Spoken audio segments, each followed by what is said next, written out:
Good morning, everyone. It's so good to see so many friends again. I'd like to introduce you to Megan O'Boyle. Megan is one of us. Like many of you on this call, Megan's an example of a parent that's led the path towards therapies for a disease. In her daughter's case, it's Phelan-McDermid syndrome, or PMS. Megan is the principal investigator for the PMS Data Network and the PMS International Registry. In other words, she has a lot of disease and parent focused experience creating data systems for rare diseases. Megan also, and importantly, served on the NIH's NCATS Advisory Council and on their Cures Acceleration Network Review Board. These boards were designed to take therapies rapidly from bench to bedside. And in those roles, Megan served under Chris Austin, who was the founding director of NCATS, which is the National Center for Advancing Translational Sciences. Chris Austin's vision, something that's trumpeted by Francis Collins every Rare Disease Day, is we need to break down diseases to their molecular basis, build centralized repositories of genotype data and phenotype data using validated instruments, and develop true big data informatics to drive the science of rare diseases from trial and error to predictive science. I think that's powerful and something that we're really working towards, but we're not there yet. But with rare disease and with Megan, they're making that happen. Megan and RareX are creating a network of foundations to gather disparate, unreported data on rare diseases. They're gathering data programmatically using domains and data standards. The data are structured and the data gathering is efficient and coordinated. Megan and RareX are centralizing precise and easily correlatable genotype and phenotype data using human phenotype ontology and validated instruments, which are designed to gather the exact usable, validated, and centralized data that are needed by the FDA and other governing bodies to approve clinical trials and novel therapeutic development, the precise data needed by pharmaceutical companies to make decisions to manufacture these therapies. Megan's driving the creation of scalable systems for all rare diseases, but especially monogenic diseases, N of 1 diseases, and undiagnosed diseases with no existing treatments. This is enabling the gathering and production of replicable, scalable, treatment-focused data, and it's facilitating powerful big data analytics. It's thereby enabling the rapid path to diagnosis, the path to therapies, and the path to a deep understanding of disease mechanics. RareX is a not-for-profit organization. Their mission is to make sure that patients own and can access and use their own data. The benefits to this patient group, to AHC, are obvious. Building a deep database of AHC data that interacts with other databases creates rich centralized data sets that can help us understand our disease better. It provides a platform for whole genome sequencing for everyone in our disease and a way to correlate the genetic sequencing with deep phenotype data. It'll give us a way to identify areas of the genome that help or hurt the phenotype and thereby enable targeted therapy development to upregulate or downregulate those pathways. It'll help us get to and get through clinical trial and pharmaceutical development. It'll help us identify patients, work with other similar rare disease communities towards common targets, and to treat our children. Megan's driving that for us, and on behalf of our community, I'd like to thank her for that. I know you'll all have questions, and I'll be monitoring the chat, so I can ask those questions on your behalf at the end of Megan's presentation. Over to you, Megan.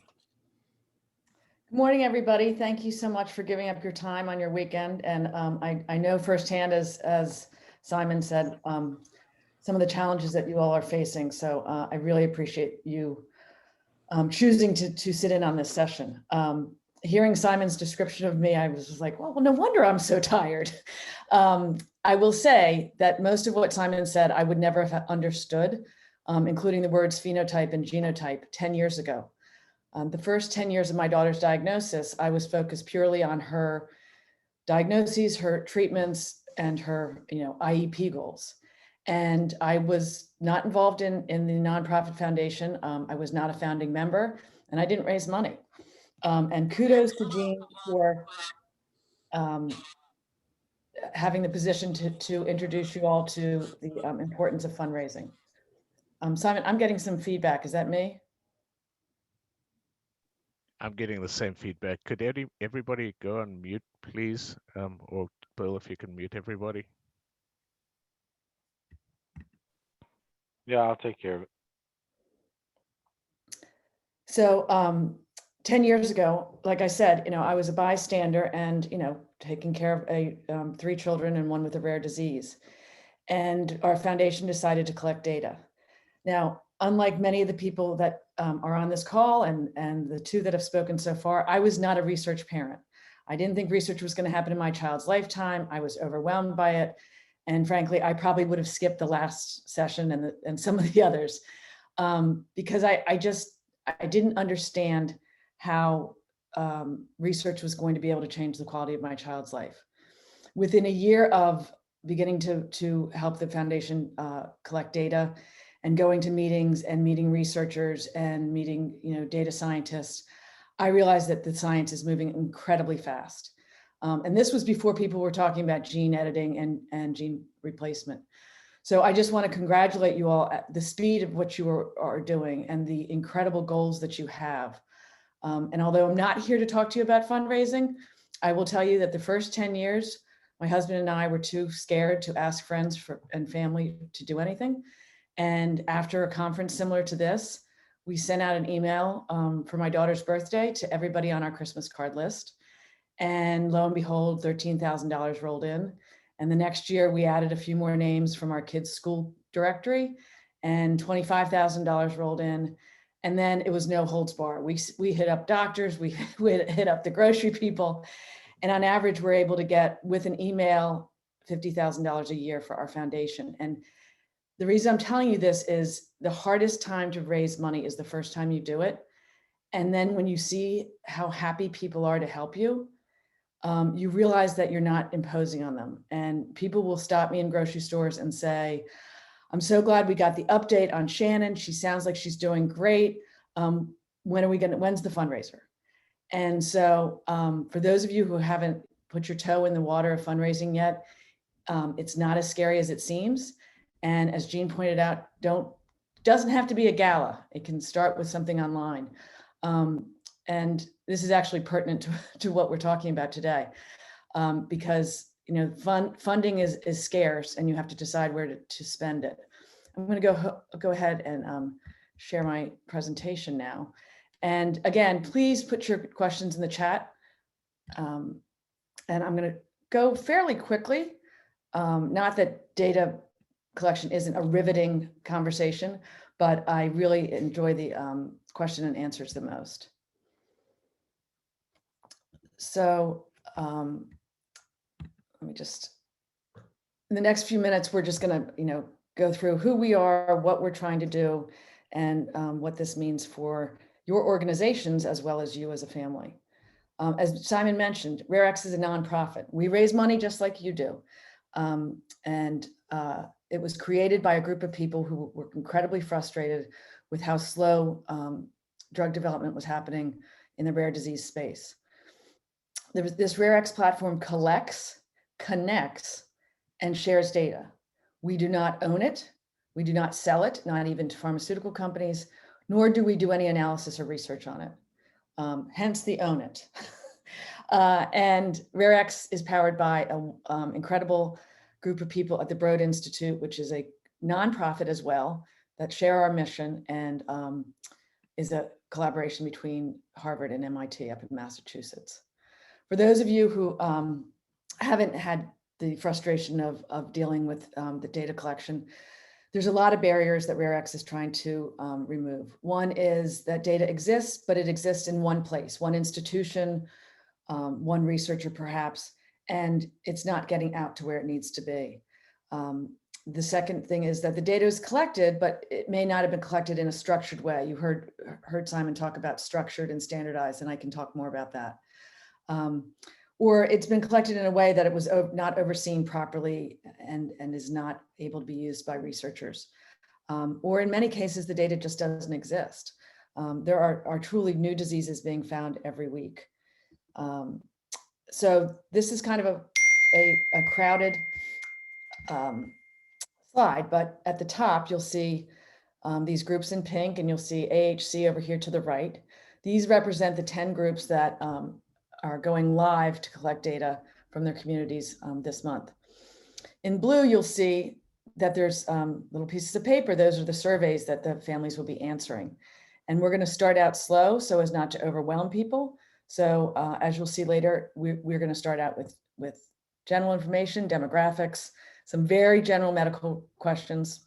It's not a deep dive, and some quality of life questions. At the bottom, you'll see green, and these are researchers. And these researchers can go into a portal, open an account, sign a document that says that they will behave responsibly in the way that they have been trained, and they can start to query data. And this is important because this means they can query data across several diseases in RareX, not just one disease at a time. Data governance is something that nobody wants to talk about because it's boring and it's a lot of work, but because of that, RareX takes that role and your organizations don't have to worry about it. So everything from the informed consent to the privacy and security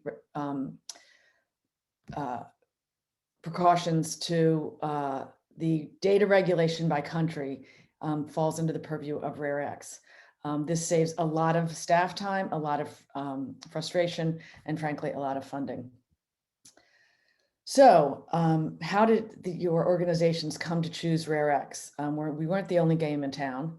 One is that they saw the vision that RareX has of speeding up the development of drugs for rare diseases.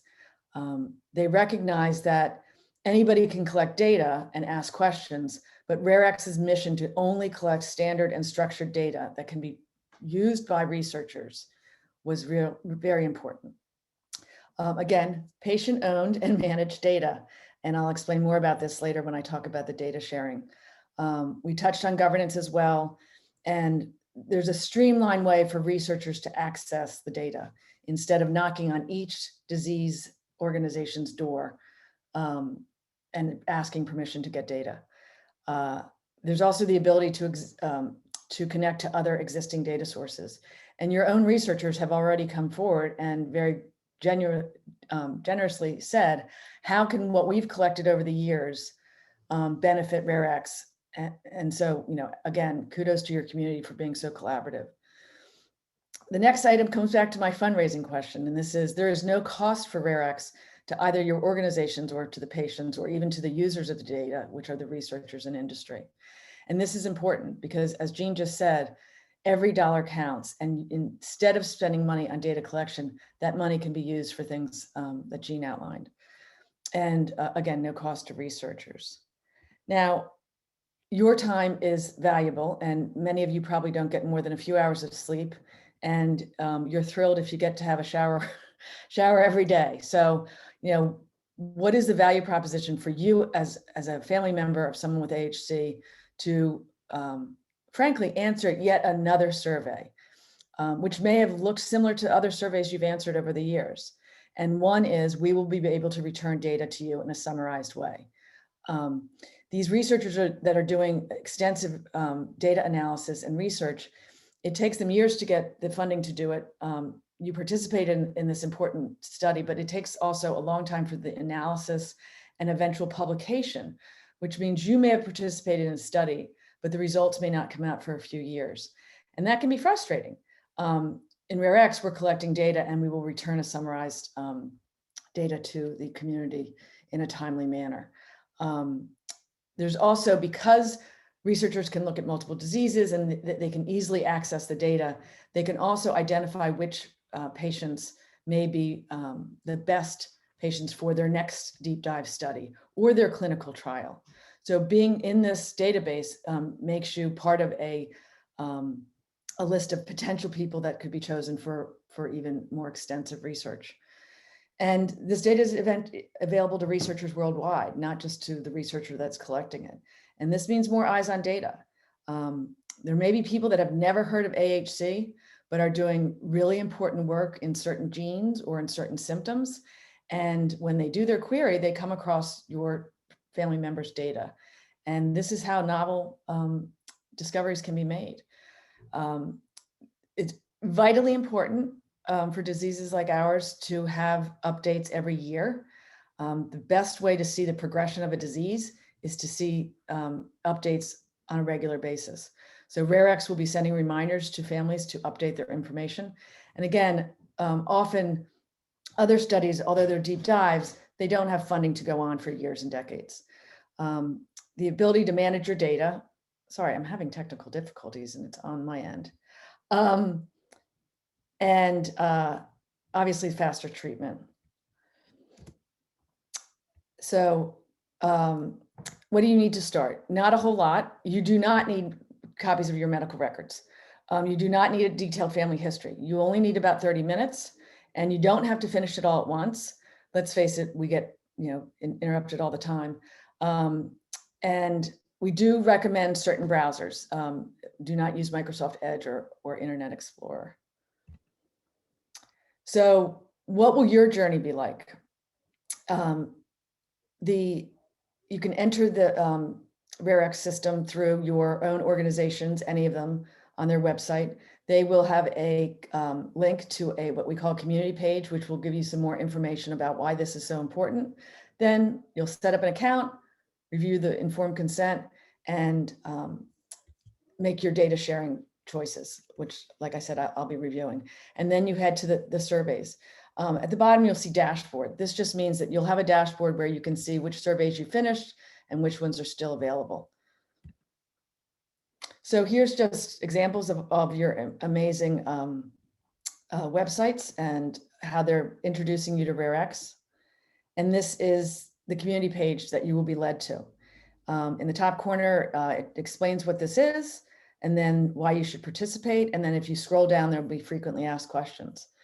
Once you hit get started, then you'll be on your way. And again, my apologies. I'm not sure how I have red scribble on the bottom of this presentation. I'd like to blame a child, but apparently it's something I've done during the presentation. I think AHC parents are very used to kids scribbling on presentations. I just erased it. Go ahead. Thanks. So you'll set up your account like you do for all the other things that you do in this world of online accounts. And then you'll have the dashboard. And the first thing that you all are going to do is you're going to hit add participant. And that's the first family member that is affected by AHC. And then you're going to have some questions that are going to guide where you get sent next in terms of the type of informed consent. So let me just go back. Okay, so you're the parent, the age of the patient, and if you're in the United States, it will ask for a state. This is because of age of majority is different. And there'll be a drop down and there you are. No matter how rare you are, we know that you're there and you can choose AHC and then you'll be in the consent. Although we are very accustomed to just hitting next, next, next, next. And I agree, whenever we get online for these various things that we participate in, we encourage you to know what you're participating in and read the informed consent. But we also know that you are limited on time. So we have short answers. Everything's in a FAQ format. And then we have long answers if you want to know more details. Across the top, you'll see the blue buttons. That's the number of pages. And the green button is where you are. On these two questions, although you can answer yes or no, if you answer no, you're essentially not sharing your data. Or you will not be contacted for additional surveys. Or qualifying for studies. So actually you are sharing your data, but you will not be recontacted. So I would encourage you to read this carefully. Yes. Now, if you're a caregiver, a parent filling this out, at the last page of the consent, you will have to fill out, it's very specific, your child's legal name and then your own legal name. And this will then fill in other areas of the document. This is what I keep talking about in terms of ownership and management of data. After the consent, you will go to a data sharing preference survey. And there's two choices. I will share my data with every and any kind of researcher, or I would prefer to share my data with only health, medical, and biomedical researchers. So I chose the top one, but if you would prefer to narrow things a bit, you can choose the second. It's one or the other, and it won't let, if you don't choose one, you can't go to the next screen. This next screen, note the word optional. This is only if you want to narrow down who sees your data. The first item says, I only want non-commercial users. This means that you would be locking out any drug development biopharma companies. That is your right to make that decision. Again, I did not choose that. And the second says, I only want to share data that has been reviewed by an institutional review board. And I won't go through all the details. It's there if you want. This entire page can be skipped. There's no required answer. We then asked them for some questions that are really for the future. One, do you have biosamples? If so, do you remember where they are? And I'll give you a cheat sheet later. And are you interested in the collection of biosamples going forward? That doesn't mean that RareX is collecting them for you now. We just want to see if this is something that you were interested in for your foundation's knowledge. Medical records. We're not currently collecting your medical records or connecting to another party that collects medical records, but we want to know that if you're interested, would you like the data from your medical records at some point connected to the data that you're giving to RareX? The bottom question, I don't think is super hard for you guys, because do you want your name and email shared with the family support organizations, which if you're on this webinar, you probably already have shared your contact information with the organizations. And finally, the last question is other data sources. And it just says, have you been in any other studies? If so, where? So here's your cheat sheet. Some of you may have participated in Dr. Swoboda's study, or Dr. Brasher. I may have mispronounced her name. There's also a clinic at Duke, and there was a clinical trial a few years back. If you participated in a study but can't remember when, it's okay. So this shows you the dashboard. Unfortunately, this week, when you go in to register, you aren't going to see the expanded dashboard. You're going to see your participant's name, and then this little right arrow up here that I've circled in red. When you click on it, it will expand the dashboard. This was a programming bump, and we decided to just explain it to you, and we'll fix it soon. The next survey, or after data sharing, is general information, which is essentially demographics. And for the families in the United States, it will be all the questions that you normally expect. And you have the option, if you see down here, prefer not to answer if you don't want to answer a question. The names here will fill based on what you put in the consent, but it asks that you confirm that the name is correct. Again, the United States families will be very familiar with ethnicity, non-Hispanic or Latino. Our friends outside the United States might think that that's an odd question, but we are using a standardized demographic survey from the National Institutes of Health, and that's the question they ask. If you have a family member with more than one, if you have more than one family member with AHC, you can add a participant. But I would suggest that you do it at the end after you've answered all the next questions. This is general health and medical. This is not going to get into the weeds. You do not need your medical records, and I assure you, you'll know the answers to all of these. If you don't, you can say unsure. I refer to this as the head to toe survey. So it will ask questions that do not have anything to do with AHC, but some people have multiple conditions, and we want to know everything we can about you from head to toe. There are questions about genetic testing, and in a few weeks, you'll have the opportunity to upload a genetic report. Currently, you are not uploading your genetic report, and we will contact you when that's available. So I'm not going to show you all the questions. This is just an example of how general the questions are. If you look on the right side, it says, has the patient had issues with brain or nervous system? Examples include seizures, developmental delays, intellectual ability, and so on. I think all of the groups that are launching to RareX this week will be saying yes to that. But it does not get into the details, and the detail surveys will come over time.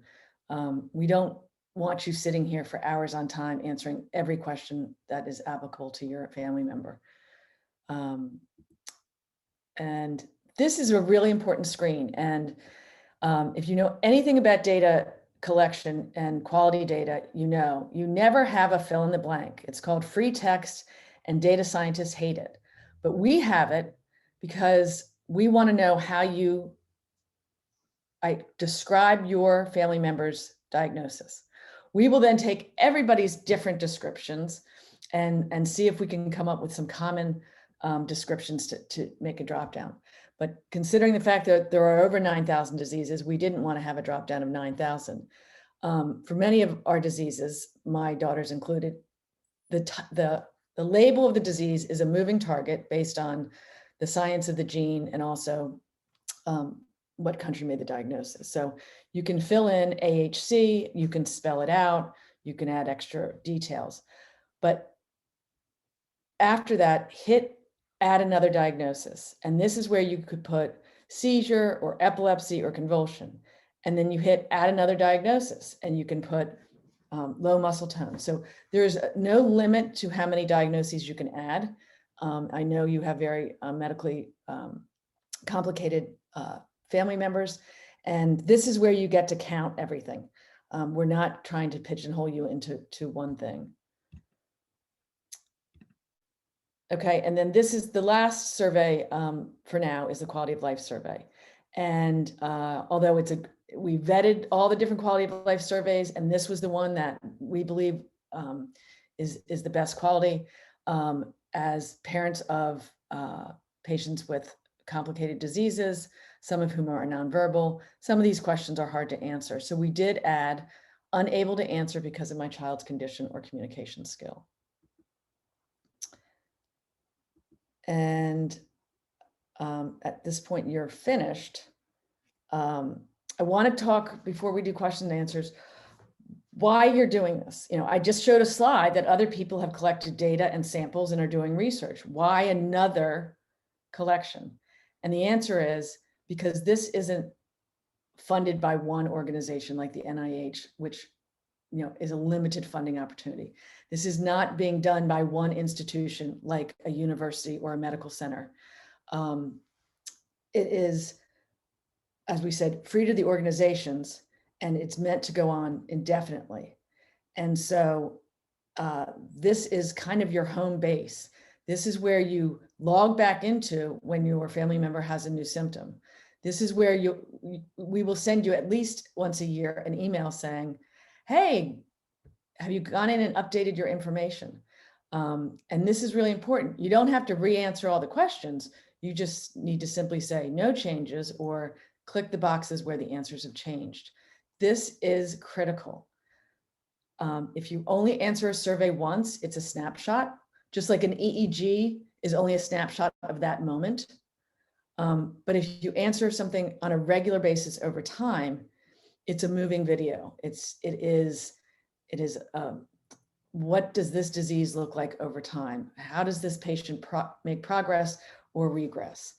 So I encourage you all to make this part of your, you change the batteries in the smoke detectors, and you update your data collection.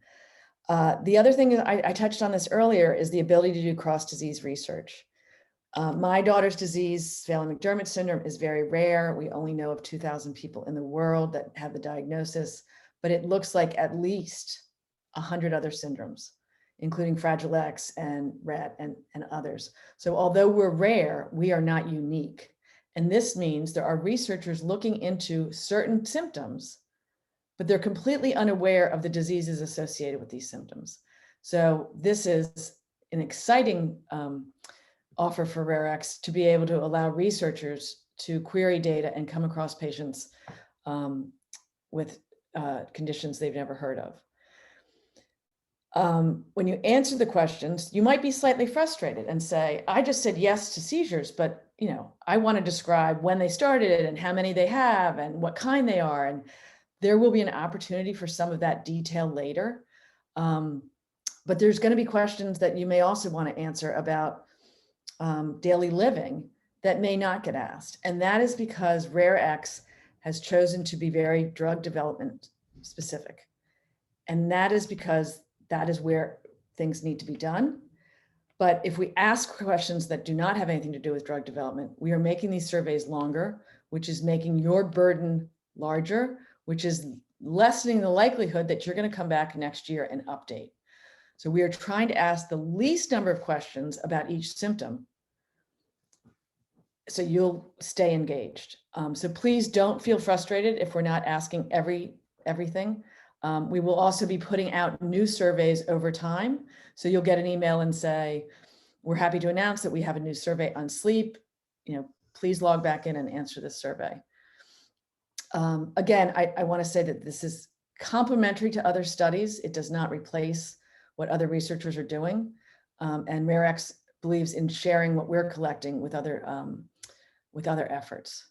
And a broken record, but the ability to collect data over years and years is showing progression of the disease.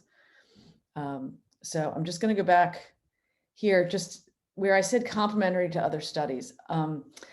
I just wanted to make sure that everybody understands this is not in place of anything that you're currently doing. Or if you find out about a new study in AHC a year or 6 months from now, you don't choose, well, I did the data collection, so I don't have to do this other thing. The other studies that are going on in your disease are deeper dives, and they are incredibly important to what's going on, which is why we're keeping this one at a low burden. So please participate in this, but please continue to participate in these other very important research endeavors. Now I'm going to stop sharing. So I'm going to ask a bunch of questions that have come through the chat, Megan, on behalf of the team, and then I'll open it up to everybody. Christine Marshallek and Claire Rosati asked, is the data anonymized and de-identified? Can you talk about the de-identification process and the ongoing options and benefits of being able to de-identify and re-identify data? Sure. So I should have mentioned that. No researcher will ever have access to your identified data through the RareX research portal. So it actually goes through a whole process. It's not done by human persons that can make mistakes. And all identifying information is removed. That's names, contact information, date of birth, and so on. But we also want to be able to recontact you if a researcher finds that your family member is perfect for their study. So the way that happens is the researchers would contact RareX and say, these 10 patients fit the criteria for my study. Please let them know that I'm doing it and have them contact me. RareX would then reach out to you via email, let you know more about this study, and then you can make the choice whether you want to go ahead and reach out to that researcher.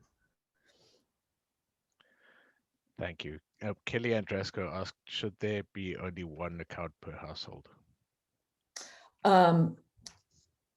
In other data collections, you usually have to set up a separate account for each patient or participant. But in RareX, because rare diseases are often so inherited, we want you to go ahead and keep the participants linked if possible. What we don't want is for two parents to accidentally start completely different accounts on the same patient. And we will do some quality controls on that. But if you live in separate households, we ask that you make a decision on who's going to set up the account. Perfect. Can you discuss the international access and language limitations? Absolutely. So currently, this is in English, but anybody who can read English can access this and enter their data. We cannot remain English only because there's many rare diseases that have less than 24 people in the world. And clearly, they need data on all of those people. So RareX is a global effort, but we have to do it in a stepwise manner so that we make sure we meet data regulations for each country. So some of you may be aware of a European rule called GDPR, came out a few years ago, and it regulates the use of data for European countries. And essentially, the biggest issue is they don't want their data leaving their country. So if you are in a European country, their data regulations say that your data can't go to the United States. So we can account for that by having a cloud over your country. But some countries in Europe see GDPR differently, and they don't want the data in a cloud above their country. They want it in a server in their country. So RareX will go country by country to make sure we meet their data regulations, and then we will translate. So the translation actually isn't the heavy lift, really. It's meeting regulations. We have an entire team that works on governance, and they will be responsible for doing that. Again, this is one of the reasons we don't want organizations like yourselves having to learn all of these things and collect it yourselves.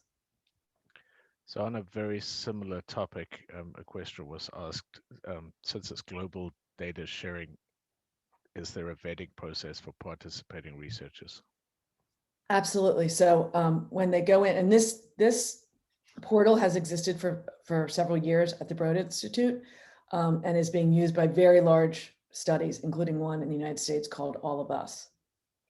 And researchers go in and set up accounts similar to the account that you've set up, but they have to have some account information associated with being a researcher that shows that they have the proven credentials of being a researcher in good standing.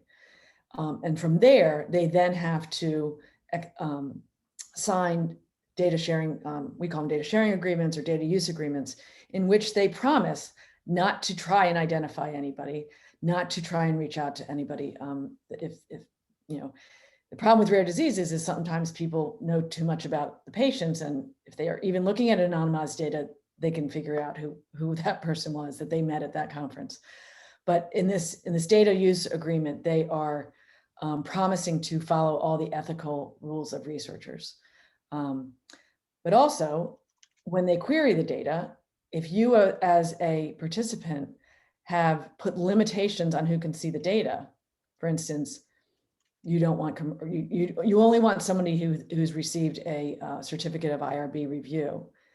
If that researcher does not have a certificate of IRB, then they will never see your data. If you change your mind, you just log back in, go to the data sharing survey, and change your preferences. So I want to point out quickly that de-identification is kind of a spectrum anyway. We know who some of our patients are just by looking at papers that are out there right now based on their variants. So it's not that hard really already to identify who patients are. The identification for a very rare disease like ours is hard to do. The next question, which is one of my most near and dear to my heart questions, is there a field that captures the variant? And could you talk a little bit? I am obviously very interested in whole genome sequencing being the basis for developing data that can be layered on top of that so that we can identify and clearly diagnose and use genetic and phenotypic data together. Can you talk a bit about the ability to use genetic data in whatever form it comes in, whether it's whole genome sequencing or just the variant? Absolutely. So after you check the box for, is this a genetic disease, there will be an opportunity for you to upload your genetic report, whether it was 20 years ago, a karyotype, or whether it was a recent, sequencing report. And you can upload multiple reports. Many of us as parents had to be genetically tested. My daughter has gone everything from karyotype to microarray to sequencing. So we have 5 reports because of the parents plus what she has. But the problem is these reports have your identifying information all over. And we just said, we're not going to give identified data to researchers. So we will have genetic counselors that go into these, that see your uploaded report and curate or take the data from that report and put it into a genetic curation survey. So at the end of the day, all the answers that you wrote about phenotype or symptom will be together with the data that was on that uploaded genetic report. So, genetic information or genotype. So that's really important, that when researchers are looking at the characteristics of a participant, that they are also being able to look at the genetics. And this is often called genotype, phenotype. We really wanted to launch for you all for this family conference. So we've gone live, but you will not be able to upload your genetic report for a bit. I will contact you and the organization and remind everybody to log back in to get that genetic report uploaded. I will tell you anecdotally that the registry that I was part of for Phelan-McDermid syndrome in the last 10 years has 1,400 participants, which is fantastic. But only 650 provided genetic reports. And very sadly, when researchers knock on our door and say, can we have your data? And we say, what data do you want? They say, we want all the phenotype data and all the genetic data. That means anybody who answered questions but didn't have a genetic report, their data is never looked at by the researchers, because the researchers really want to see the genetics. So some of you may have lost your genetic report, and there's ways of getting those reports again from institutions or labs. But we really encourage you to try and track it down. Some of you probably still have it on your refrigerator because it's been a little bit more recent. So, that is really important. You don't have to have it to enroll, but we're going to send you reminders to get it uploaded. Thank you, Megan. Another question that's a combined question from Claire Rosati and Karen Venti. Can you talk a bit about domains? The question is regarding diagnosis. If you have a diagnosis of AHC, for instance, but not necessarily dystonia, and your child demonstrates dystonia, how will that be kind of captured in the system? Kylie.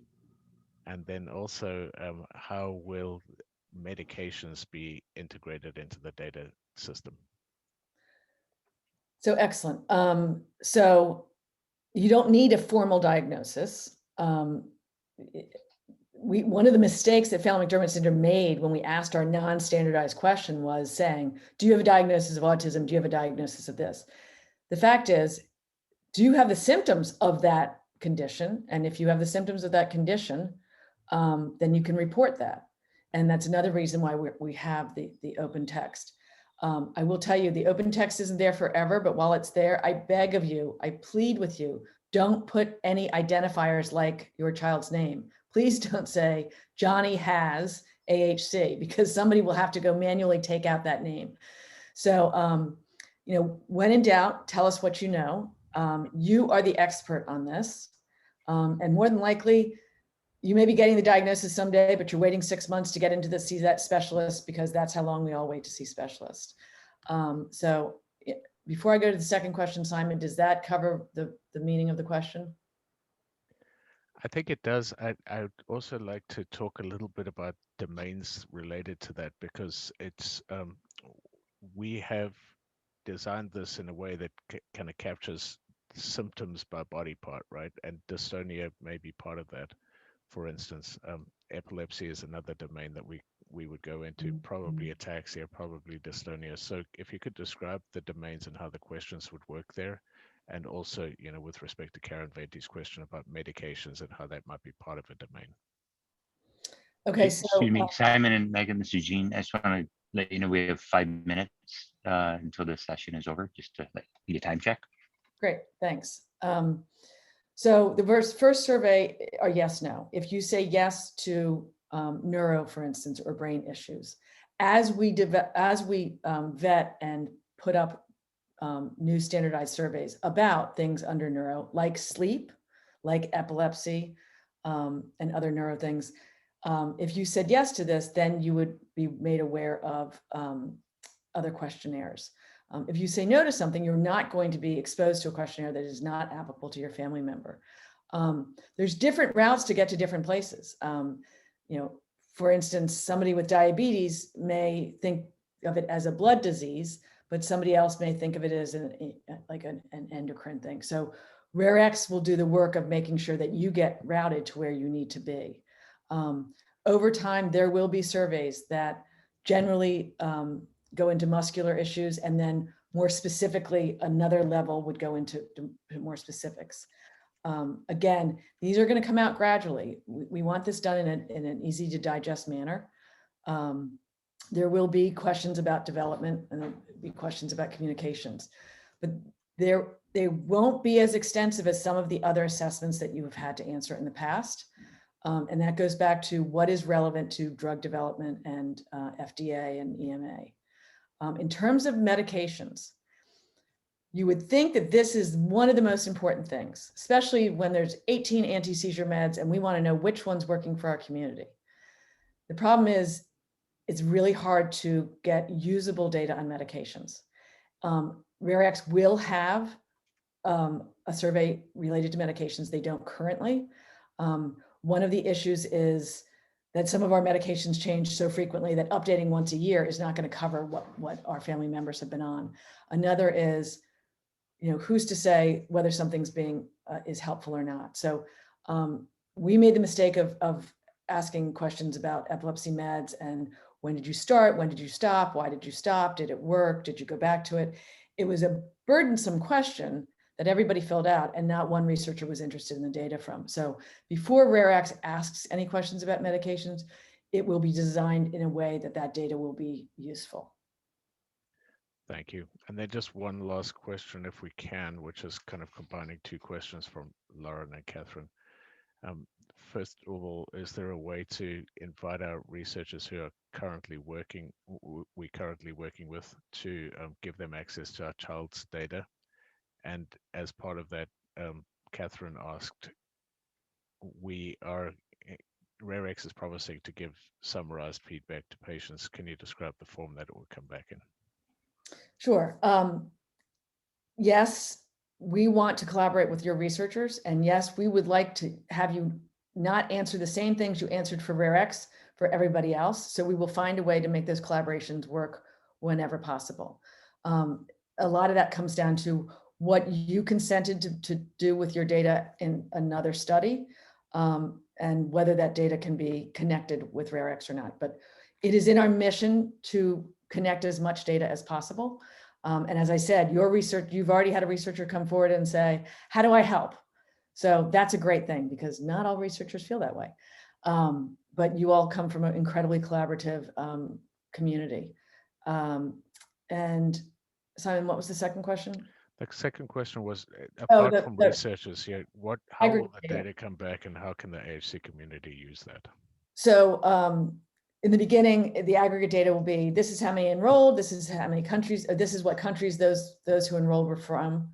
And I'll work with your community to say, what are the top 10 symptoms that you all really want to know the most about? And we will pull that report on a regular basis. In the beginning, I'm asking for it weekly because your organizations are excited to see how fast you all are enrolling. And then they will make it available to you in whatever way they want, whether it's on Facebook or on the website or both. But I have said to researchers for years, I don't want an Amazon gift card for participating in your research. I want to see the results. And this is going to be aggregate. It's summarized. You're not going to know who answered what. And currently, we don't plan to return data on every single question. It's more of a picture. But your organization gets to choose what's in the picture.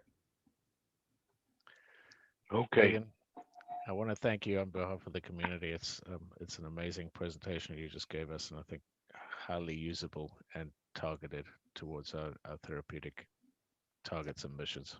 Well, thank you all. And again, if you're like me and you were overwhelmed by research, don't be.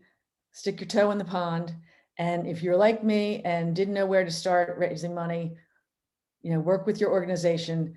Your friends and family want to help you more than you can imagine.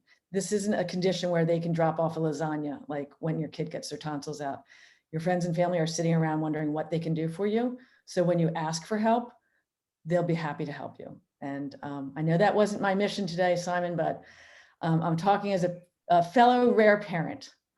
You guys have a great meeting, and I'm going to be looking for those numbers next week.